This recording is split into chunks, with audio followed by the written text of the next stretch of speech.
पाकिस्तान तहरीक इंसाफ ने military establishment के साथ महाजराई की सियासत खत्म और जेल में कैद बानी चेयरमैन के लिए रिलीफ हासिल करने के लिए अपोजिशन में बैठे अपने इत्तेहादियों से मुख्तलिफ ऑप्शंस पर बात शुरू कर दी है। एडिटर इन्वेस्टिगेशन जंग द न्यूज़ अंसार अब्बासी की रिपोर्ट में ज़राए के मुताबिक दावा किया गया है कि अपोजिशन इत्तेहाद के रहनुमाओं को कहा गया है कि वो बानी PTI को कायल करें कि माहौल ठंडा करने में अपना किरदार अदा करें, सोशल मीडिया पर जारहाना कार्रवाइयाँ रोकने और दहशतगर्दी के खिलाफ हर मुमकिन सहूलत फराहम करने की कोशिश करें।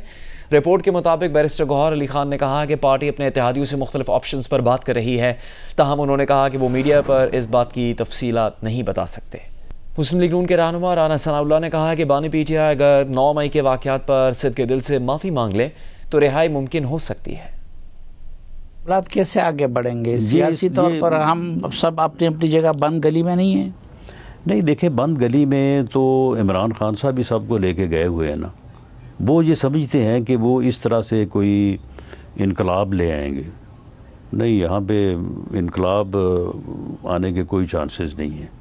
यहाँ पे जमहूरी जदोजहद ही कामयाब होनी है। इमरान खान साहब जो रास्ता इख्तियार किए हुए हैं ना 24 नवंबर और 26 नवंबर वाला, उसकी कामयाबी के कोई चांसेस नहीं। अगर 9 मई पे माजरत कर ली तो फिर रिहाई मुमकिन है उनकी। मेरा ख्याल है कि अगर वो 9 मई पे माजरत कर लें तो बात आगे बढ़ सकती है या बात हो सकती है। अमरीकी महकमा खारजा ने वाज़ेह किया है कि अमरीकी वीज़ा के जायज़े का अमल मुकम्मल होने की डेडलाइन आज नहीं है, ताहम ये वाज़ेह नहीं किया कि इस मामले पर हतमी ऐलान कब किया जाएगा। तर्जुमान टैमी ब्रूस ने कहा कि जो बात हमें मालूम है वो ये कि महकमा खारजा का अज़्म है कि वो वीज़ा अमल के ज़रिए अपनी कौम और शहरियों का तहफ़्फ़ुज़ करे। वीज़ा अमल में ये बात यकीनी बनानी चाहिए कि अमरीका आने वाले मुसाफिर अमरीकी कौमी सलामती और पब्लिक सेफ्टी के लिए ख़तरा ना हो। Today was supposed to be the deadline for the visa review that was called for in the executive order. There's some indication that deadline may have actually been extended. Can you shed any light on that? I can tell you that the deadline is now not today. Okay. I can't tell you the specifics, but it's don't expect that to be that today is a day that something will have to come out. Of course, what we do know is that what I can say to you is that the Department of State is committed to protecting our nation and its citizens by upholding the highest standards of national security and public safety through our visa process, as laid out by Trump's executive order, which is what initiated this dynamic. The visa adjudication process must ensure that U.S.-bound foreign travelers do not pose a threat to the national security and public safety of the United States. This was obviously a huge discussion on September 12th, 2001.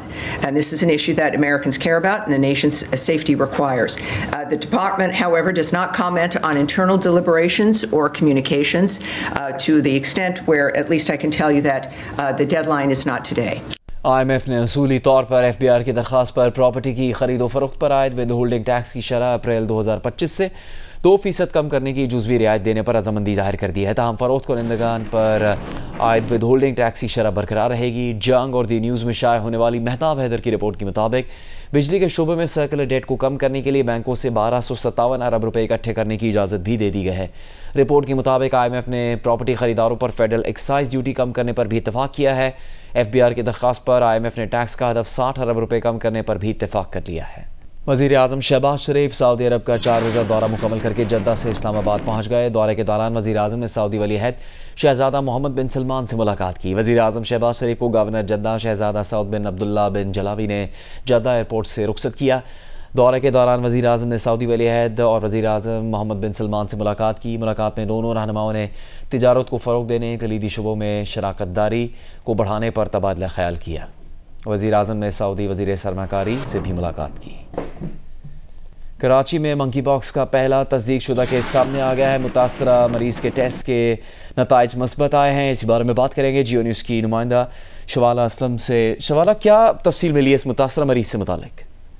जी बिल्कुल, लेकिन कराची में monkey pox यानी mpox का जो पहला तस्दीक शुदा case है वो सामने आ गया है। मरीज के टेस्ट के उसके नताइज मस्बत आ गए हैं। गुज़िश्ता रोज JPMC में जो मंकी पॉक्स का मुश्तबा केस है गया था और आज जो उसकी टेस्ट रिपोर्ट्स आई हैं उसमें वो पॉजिटिव आया है। मुतासरा मरीज के जो सैंपल्स हैं वो डाल अस्पताल भेजे गए थे जहां लेबोरेटरी टेस्ट में मंकी पॉक्स की तस्दीक हो गई है। कराची में एमपॉक्स का ये पहला तस्दीक शुदा केस है और मरीज की जो अहलिया है उसका जो सफी पस मंजर है वो पहले मरीज मुतासर हुआ था। मरीज की उम्र जो ताल्लुक है वो शाह लतीफ टाउन से है, जबकि मरीज को अब आइसोलेशन वार्ड में रखा गया है।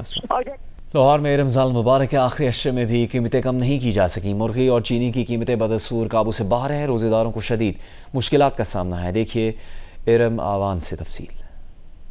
जी बिल्कुल, रमज़ान का आखिरी अशरा भी शुरू हो गया है, लेकिन जो है महंगाई अभी भी आसमान से बातें करती हुई दिखाई दे रही है। आवाम जो है अभी भी महंगाई का रोना रोती हुई दिखाई दे रही है। इसी तरह अगर बात करें मुर्गी की कीमतों की, तो मुर्गी की कीमतें जो हैं वो अभी भी कम होती हुई दिखाई नहीं दे रही। जो दुकानदार हैं वो मनमानी कीमतों पर मुर्गी की फरोख्त कर रहे हैं। इसी तरह अगर बात की जाए सरकारी रेट लिस्ट की, तो सरकारी रेट लिस्ट पर चिकन की जो कीमत है वो 595 रुपये फी किलो तक है, लेकिन जो हमने दुकानों पर देखा तो दुकानों पर 700 से लेकर 1000 रुपए फी किलो तक मुर्गी फरोख्त की जा रही है, जबकि बोनलेस की कीमत 1050 से लेकर 1200 रुपए फी किलो तक है। इस रमजान से पहले चीनी की कीमत 145 रुपए फी किलो थी, लेकिन अब चीनी की कीमत 170 रुपए फी किलो तक पहुंच चुकी है। इसी तरह बात की जाए अगर सब्जियों और फलों की, तो सब्जियों के रेट्स भी जो है अभी तक तो मुनासिब जा रहे हैं। जो रमजान के शुरू में थे वो सब्जियों के रेट्स अभी तक वही हैं, लेकिन जो फ्रूट्स हैं उनको उनकी कीमतों में काफी इजाफा जो है वो देखने में आ रहा है। लोगों की शिकायत है कि फ्रूट के रेट जो है 2 गुना इजाफे के साथ हमें मिल रहे हैं। इस्लामाबाद में कायम रमज़ान रिलीफ कैंप में चीनी 130 रुपये फ़ी किलो में दस्तयाब है। आम मार्केट में चीनी की हुकूमत के मुकर्रर करदा नर्ख 164 रुपये फ़ी किलो में फ़रोख्त हो रही है। मज़ीद बताएंगे जियो न्यूज़ की नुमाइंदा नौरीन सलीम जंजुआ। जी इस वक्त मैं मौजूद हूँ हुकूमत की जानिब से लगाए गए रमज़ान रिलीफ कैंप में, जहाँ पे चीनी 130 रुपये किलो मिल रही है। इस वक्त आम मार्केट में चीनी की कीमत 164 रुपये किलो मुकर्रर कर दी गई है और आम सारिफीन की जानिब से भी बहुत शोर उठा। पिछले साल ज़ायद चीनी की बरामद में इजाज़त देने के बाद चीनी की कीमतें कंट्रोल में नहीं आईं। कुछ दिन कबल सनत व पैदावार की कायमा कमेटी के चेयरपर्सन ओन अब्बास बपी का कहना था कि 50% जो मिल ओनर हैं, शुगर मिल ओनर हैं, वो सियासी लोग हैं। इस वजह से शुगर मिल माफिया कंट्रोल में नहीं आ रहा और चीनी की कीमतें कंट्रोल से बाहर हैं और इस वक्त आम सारिफ को चीनी 164 रुपये किलो मिल रही है। जी ईद उल फितर के करीब आते ही पेशावर के बाज़ारों में भी रश बढ़ गया है। ख़वातीन और बच्चों की ख़रीदारी ज़ोरों पर है। इस बारे में आपको बताएंगी जियो न्यूज़ की नुमाइंदा शीबा हैदर। ईद उल फितर की आमद के साथ ही पेशावर के बाजारों में ख़वातीन खरीदारों का रश बढ़ गया है। अंदरूनी शहर और पेशावर सदर के बाजारों में ख़वातीन का खासा रश दिखाई दे रहा है और ख़वातीन जो है वो ईद की खरीदारी में मसरूफ दिखाई दे रही है। हमारे साथ एक खातून मौजूद है, उनसे बात करते हैं। तकरीबन मैंने अपनी शॉपिंग मुकम्मल कर ली है। अभी टेलर के पास आई हूँ, उनके साथ शूज़ वगैरह और ये चूड़ियाँ वगैरह मुकम्मल करने हैं, उनके साथ मैचिंग लेनी है और बच्चों का भी कुछ रहता है, इंशाल्लाह वो भी कंप्लीट कर लेंगे। बड़ों के साथ साथ बच्चे भी ईद की खरीदारी में मसरूफ दिखाई दे रहे हैं। पेशावर के मुख्तलिफ बाजारों में मुख्तलिफ स्टॉल्स लगाए गए हैं, जिनमें चूड़ियों की आर्टिफिशियल ज्वेलरी और मेहंदी के स्टॉल शामिल हैं, जिन पर खवातीन का खासा रश दिखाई दे रहा है। खवातीन से हमारी बात हुई तो उनका ये कहना था कि गुज़िश्ता साल की निस्बत रवा साल कीमतों में दुगना इजाफा हुआ है। उनका ये भी कहना था कि ईद की खरीदारी लाजमी है।